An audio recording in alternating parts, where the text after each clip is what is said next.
Despite 49ers' Super Bowl loss, Brock Purdy has put game manager label to rest. Brock Purdy may not have finished Super Bowl night as a champion, but he more than validated himself in defeat. The San Francisco 49ers came up short as they lost to the Kansas City Chiefs 25-22 in overtime in Super Bowl 58. And while Purdy and the Niners will have to go through another offseason of questions of whether or not they can beat the Chiefs when it counts, this game manager label surrounding Purdy needs to be put to rest. The 24-year-old, second-year quarterback matched Patrick Mahomes, the best quarterback in the game and one who has a chance at dethroning Tom Brady as the greatest ever until the Chiefs' final possession of the game, turning in a mistake-free game while twice giving his team the lead in the fourth quarter and overtime while it was tied.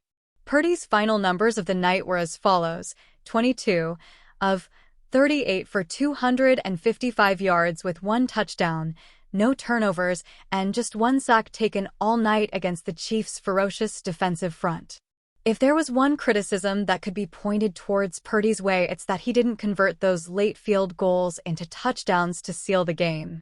Purdy came up short twice, once at the Chiefs' 9-yard line, in Kansas City territory on 3 and 5 or less, with the Niners settling for field goals instead. Mr. Irrelevant, the last pick of the 2022 NFL Draft, took ownership of that following the game. "We have the team and the offense to score touchdowns, and I failed to put our team in position to do that," said Purdy after the game. The more deciding factors in Purdy losing the game wasn't so much the field goals as it was the Niners making more mistakes. The botched punt return and the blocked extra point were more costly than Purdy failing to lead touchdown drives on the last two possessions. It's also worth noting that San Francisco's defense failed to stop Mahomes on a fourth down and the fact that Niners actually held a 10-point lead in this game.